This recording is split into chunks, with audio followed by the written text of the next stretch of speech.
চাই এই বিষয়টি আমি 2-1 মিনিটে বলি, আমার বক্তব্য শেষ করব। আপনাদের এই মাদ্রাসাটা মাটির দেওয়ালের, তাই না? কেন এদেশে স্কুল কলেজ এগুলোতে বড় বড় বিল্ডিং হয়, এই মাদ্রাসাতে বিল্ডিং হইতে পারে না? তো নাই কেন? ইসলাম প্রিয় মানুষ আছে, কিন্তু যারা বিল্ডিং দেওয়ার দায়িত্বে আছে তাদের মাথায় ইসলাম নেই। তো আমরা জানি যে আমাদের এই অঞ্চলে কিছু গরিব মানুষের জন্য রাষ্ট্র কিছু গম দেয়, দেয় না? যে 10 কেজি করে, 5 কেজি করে, 10 কেজি 20 কেজি করে চাল গম এগুলো দেন। আমার যতটুকু জানা আছে তাতে অনেক নেতারা বলে যে 50% আমার কর্মীদের জন্য রেখে দাও, বাকিটা দাও গা। চেয়ারম্যান 50% আমাকে কার্ডগুলো দিয়ে দিও। কি করে কি না? এত নিতান্তই একটা গরিব মানুষের গম, এই গমগুলোকেও এইভাবে বিক্রি করে কি পকেট ভর্তি করেছে। আর অনেক প্রজেক্ট আমরা তো জানি যে এই রাস্তা করা হবে মর্মে রাস্তা করে দিয়েছে, কাগজ কলমে দিয়ে টাকা তুলে নিয়েছে, রাস্তাতে ইট পড়েনি। এর ইতিহাস বহুত। কি বলেন, কথা ঠিক না? আপনাদের ছেলে মেয়েগুলো অনেক কষ্ট করে পড়ালেখা করে বিশ্ববিদ্যালয় থেকে পাশ করার পর আপনাদেরই হাতে তৈরি করা এই নুরিয়াল মাদ্রাসায় একটা চাকরি নেবে পিয়নের। তো পিয়নের চাকরির জন্য নেতাকে দেওয়া লাগবে কত টাকা? 10-15 লক্ষ। আমরা এবার দেখেছি যে বিভিন্ন কলেজে প্রিন্সিপাল পদে 30 লক্ষ টাকা পর্যন্ত নিয়েছে। নিয়েছে। আমাদের এই সব অঞ্চলের আইন শৃঙ্খলা রক্ষা করার জন্য একজন ওসি থাকে, পুলিশের চাকরি করে। এই পুলিশের অফিসাররা যদি এখান থেকে গোদাগাড়ি যেতে চায়, তাহলে গোদাগাড়ি থেকে চাঁপাইনবাবগঞ্জ যেতে চায়, তাহলে দেখা যায় যে তার কাছে বলে যে 5 লাখ টাকা নিয়ে আসো। তার মানে এই অত্যাচার থেকে কেউ রেহাই, আমার যতটুকু জানা আছে একজন ডিসিও রেহাই পায় না। কারণ ডিসি যখন বলে যে আমার দরকার বিভাগীয় কমিশনার হওয়ার, ওরেও টাকা দেওয়া লাগে। তো আমি অত দূরে গেলাম না। আমাদের এই এলাকার যারা আমরা আছি, আমাদের একটা শিক্ষকতার চাকরি দরকার, আমাদের একটা মাদ্রাসায় চাকরি দরকার, আমাদের একটা কলেজে চাকরি দরকার।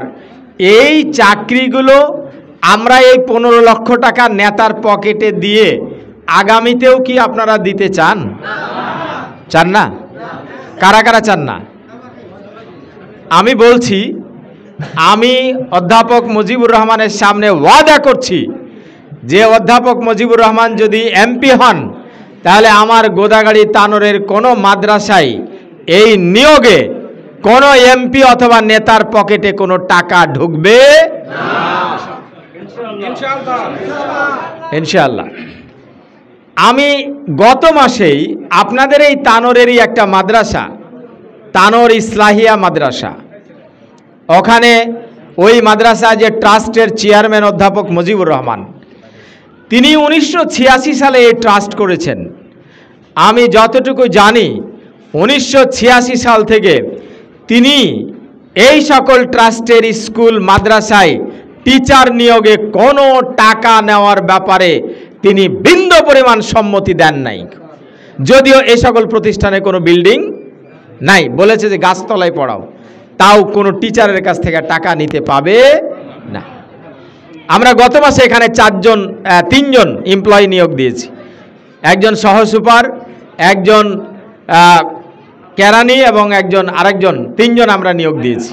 আয়া আমি এই 3জন যারা নিয়োগ পেয়েছে তাদের কাছে যোগাযোগ করার জন্য আপনাদের বললাম, তারা যদি 1টি টাকাও এই চাকরি পাওয়ার জন্য দিয়ে থাকে প্রমাণ করতে পারেন, তাহলে আমি ঘোষণা দিচ্ছি এখানে এমপির কোনো ভোট চাইতে আসবো না। প্রমাণ করেন। তার মানে বোঝা যাচ্ছে যে এই জগতেও এই সময়েও যখন ওই চাকরিটা নিতে 15 লক্ষ টাকা নিয়েছে, তখনও আমরা নিয়োগ দিয়েছি কোনো টাকা না নিয়ে। চ্যালেঞ্জ, কেউ যদি প্রমাণ করতে পারেন আমি ওই মাদ্রাসার সভাপতি, কেউ যদি প্রমাণ করতে পারেন যে ওই নিয়োগের ক্ষেত্রে 1টি টাকা নেওয়া হয়েছে, তাহলে আমি ঘোষণা করলাম জামাত ইসলামী ত্যাগ করব। এই ঘটনা সারা গোদাগাড়ি তানোরের মাটিতে ঘটানো হবে যদি অধ্যাপক মুজিবুর রহমান আগামীতে এমপি হয়। রাজি আছেন?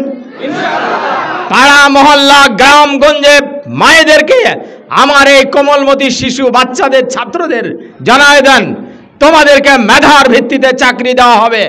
এইরকম একজন নেতাকে আগামীতে নির্বাচিত করতে হবে। এই আহ্বান জানিয়েই আমি আমার বক্তব্য শেষ করলাম। আমি যে কথা বলেছি সেই কথার বাস্তব দৃষ্টান্ত আপনাদের তানোরে রেখেছি। আগামীতেও আমি চ্যালেঞ্জ করছি, আল্লাহ যদি ওনাকে বাঁচিয়ে রাখে, তাহলে কোন ধরনের, নট অনলি স্কুল কলেজ মাদ্রাসা, তানোর গোদাগাড়ির নিয়ন্ত্রণের মধ্যে কোন ধরনের চাকরিতে, কোন ধরনের এই চেয়ারম্যানদের গম নিয়ে আসতে, কোন ধরনের ডেভেলপমেন্ট কাজে, কোন ধরনের উন্নয়ন কাজে এই এমপির কমিশন নামক এই অত্যাচার থেকে আমরা বাঁচাতে চাই জাতিকে।